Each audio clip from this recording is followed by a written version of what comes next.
if you can, in the end, make a change and make a difference, but you can leave a bigger legacy of compassion and a bigger movement, then you've really affected the world, and hopefully the next generations will pick up what we're doing.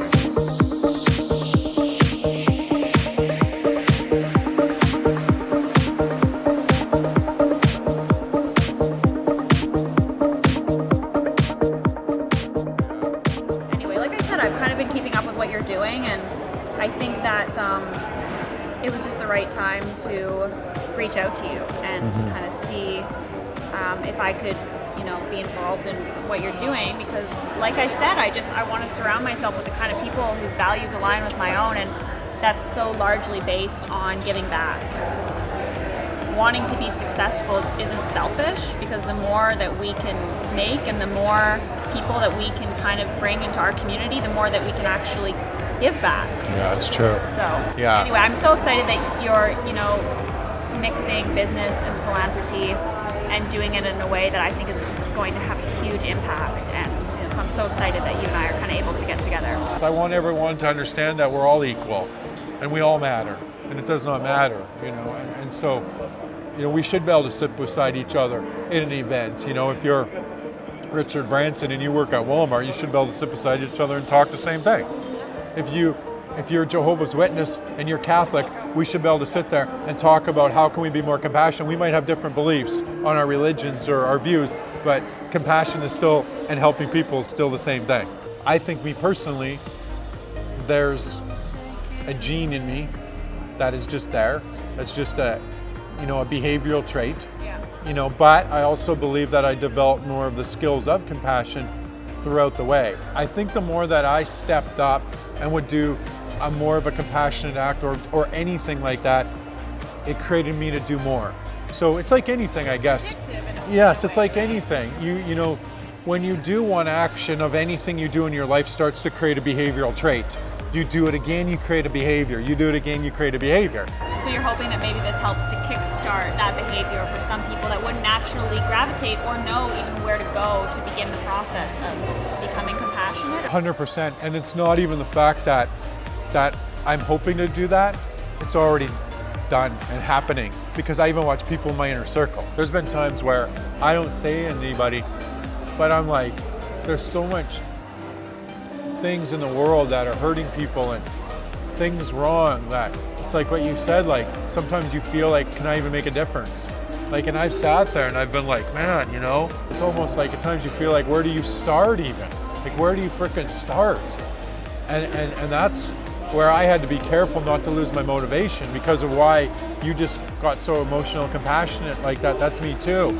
I guess I come from somewhat both walks of life at times, right? Because I overcame drugs. Yeah, so we partied hard at one time. It was crazy.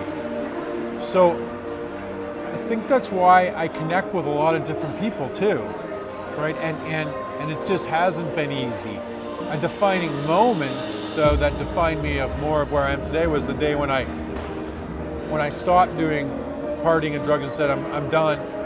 But I fell quite a few times to finally get it right. But when I knew I had it was when I decided to go back out again, and I got kind of with, the old crowd, and when we went to go to a party after, and I remember opening the Escalade door, my friend's sitting there, 2 girls sitting there, and I was like, I can't do this. And I closed the door and walked away, and that's when I knew I had it. That's when I knew I had it. It was because before I couldn't have done that. So that was a big defining moment in my life. I went through such extremes at times that most people couldn't even imagine, that it's definitely brought me to lead this, 100%.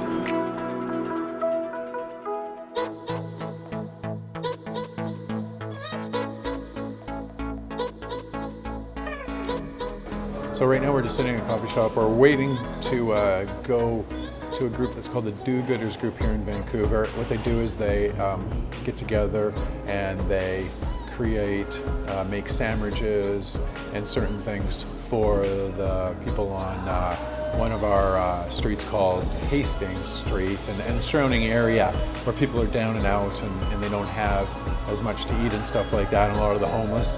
So we're getting ready to go over there right now and do some work with them. So I think it's very important to talk with the people, understand their story, know who they are, instead of just go out and drop off sandwiches. That's personally very important to me. And I think as groups, we got to do that a lot more and really hear somebody's story. You should really leave after you've done any kind of work like that with the homeless or feeding people.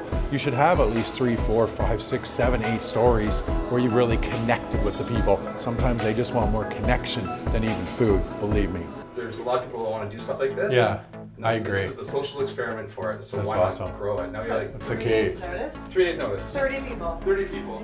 Well, somebody was like, 2 people. 2 people to me were like, hey, is that Nick's group? Like to me, right? And I wasn't even sure. I'm like, I'm not sure. I got to find out.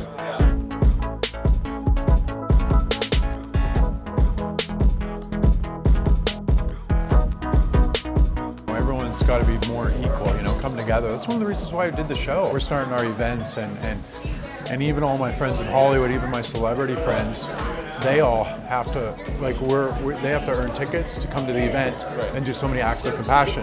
Right. That includes all the celebs on their stages, and so everybody, so it's all equal. So there's nobody disconnected from each other. I feel if you created that type of monetary success, you should be able to empower yourself to give back more and empower and fund things like this where people 100%. can't afford it. Yeah. Then become, I call it the wrangler. Be the person who invites people into your world. Yeah. And you'll see, just give them the materials and they'll do it. It's just this like snowball effect that keeps on going and going. This is 2 weeks. We've had this for 2 weeks.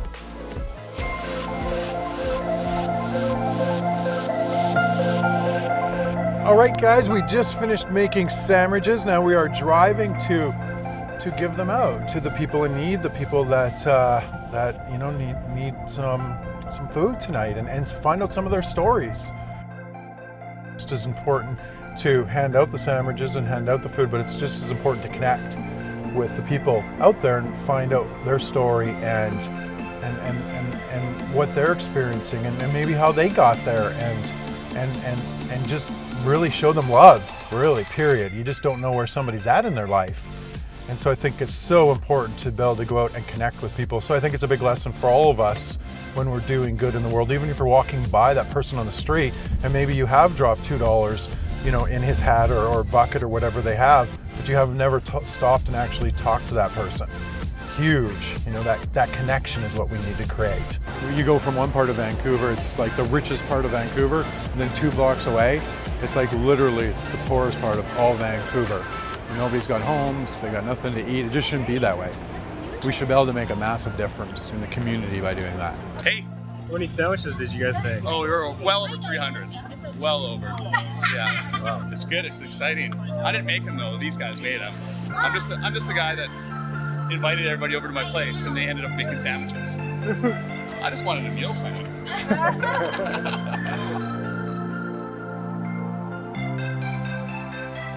Did you have fun making sandwiches? Actually, I had fun talking to that person over there. It was really nice. He told me to have a good weekend.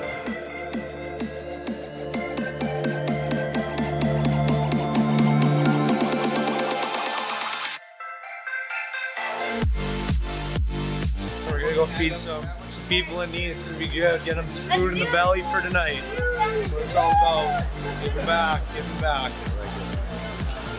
What's it gonna take to get rid of everything? It took us 15 minutes on the dot to get rid of everything. That includes the walk up. That's a heartbreak when you walk back and it's like, I miss somebody. You know? So next time we're gonna make more. And you're not gonna have that problem. You gotta start with something. You do. Let's start somewhere.